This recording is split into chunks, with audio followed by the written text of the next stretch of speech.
Hello everyone, welcome back to the channel. Today I'm diving deep into a topic that has been making waves across Nigeria and beyond. The growing calls for Nnamdi Kanu's release. It's a story that sparked heated discussions and divided opinions, and right now it's in the spotlight once again due to concerns about his deteriorating health. I'm going to break it all down for you, from the political implications to the human rights concerns and everything in between. Let's jump right in. So, who is Nnamdi Kanu? If you've been following Nigerian politics, you've probably heard of him. He's the leader of the indigenous people of Biafra, a group fighting for the self-determination of the Igbo people in Nigeria. Kanu has been at the center of controversy ever since he was first arrested in 2015, and his story has only gotten more complicated since then. In 2015, Kanu was arrested by Nigerian authorities on charges related to his advocacy for the secession of the Igbo people and other activities deemed illegal by the Nigerian government. But things didn't stop there. He was granted bail, but he jumped it and fled the country. Fast forward to 2021, and Kanu was apprehended in a highly controversial manner. He was reportedly kidnapped from Kenya, brought back to Nigeria, and detained by the Department of State Services, or DSS. Now, we've seen calls for his release from several quarters, and the latest group to join the call is the Igbo Political Network, IPN. According to reports, the IPN has raised alarm over Kanu's worsening health while in custody. The group says that his detention conditions are taking a toll on him physically and mentally, and they're demanding that the Nigerian government release him immediately. And it's not just them, there are several others, including human rights organizations and political figures from the Southeast who have joined the movement for his release. The idea is that keeping him locked up is only worsening tensions in the region, and his release could help calm things down. Now, why is this such a big deal? Well, Kanu is more than just a leader of a secessionist group. He's become a symbol for a lot of people in the Southeast, particularly those who feel marginalized and excluded from the country's political and economic power structure. Many believe that Kanu's arrest and the manner in which it happened is just another example of how the government in Abuja has treated the Igbo people. This isn't just about one man.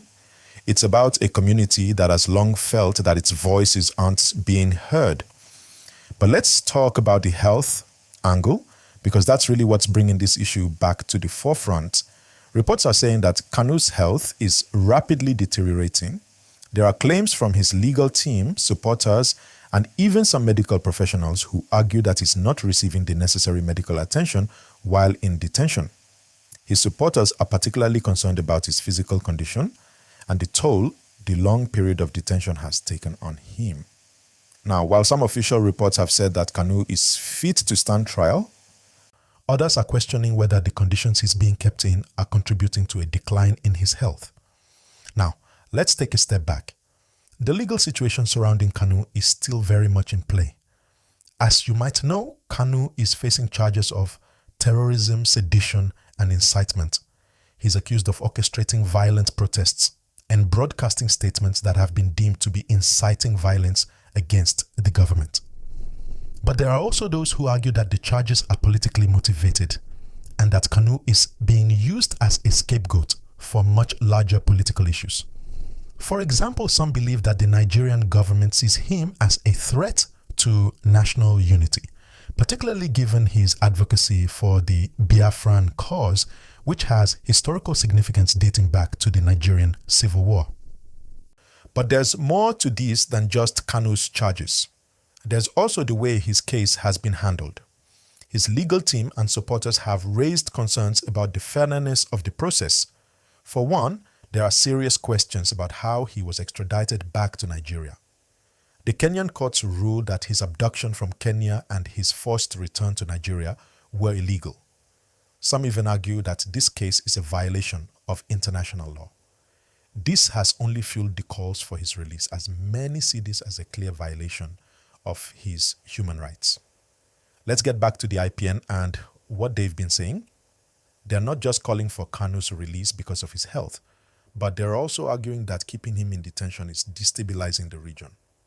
They say that the ongoing unrest in Igbo land is, in part, a result of the government's refusal to release him. They believe that his freedom could help bring about a sense of peace and normalcy to the region, which has been marred by protests, clashes, and what many describe as a simmering discontent with the central government. But here's the thing. It's not just the IPN calling for Kanu's release.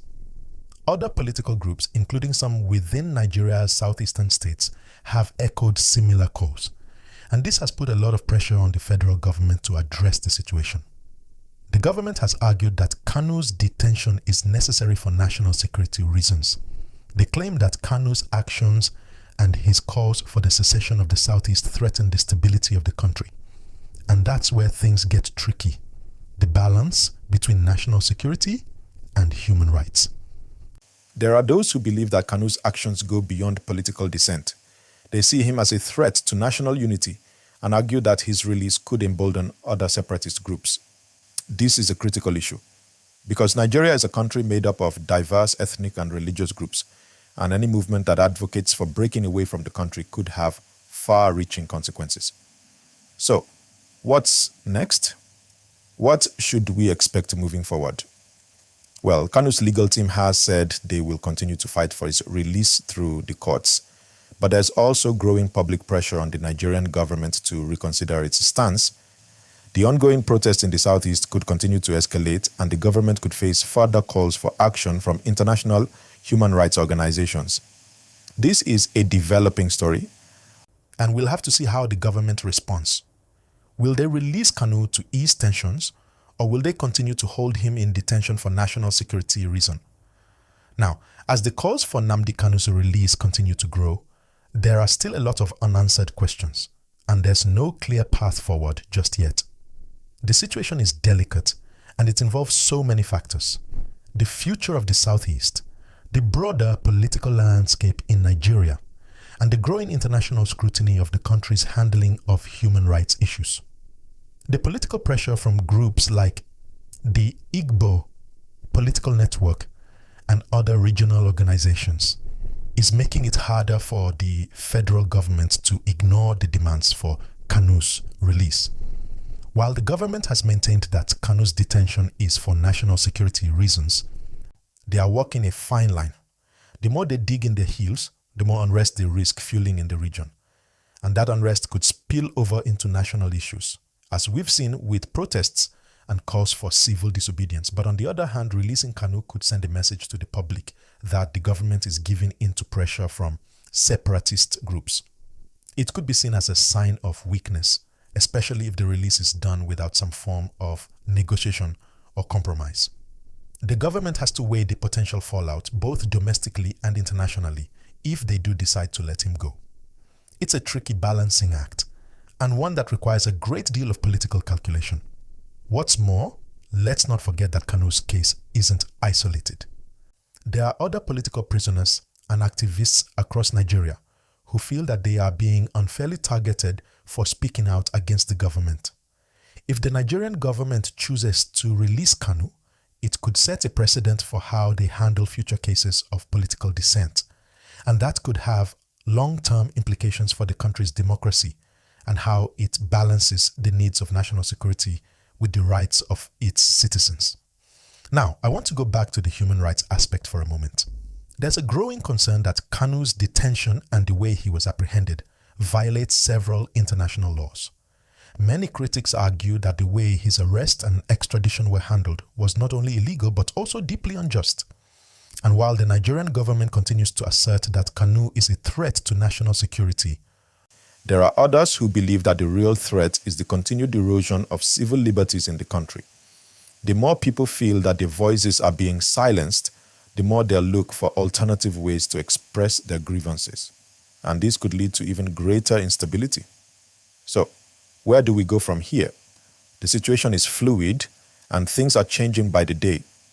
But what is clear is that this issue isn't going away anytime soon. Whether Kanu is released or not, the underlying problems will remain. Tensions in the Southeast are not just about one man. They're about the long-standing issues of political exclusion, economic disparity, and social injustice. Until these issues are addressed, we can expect to see more unrest, more protests, and more calls for secession. As always, the question remains, how does Nigeria move forward from here? Can the government find a way to address these concerns without further alienating its citizens? And can Kanu's release, if it happens, serve as a first step toward greater peace and reconciliation in the region?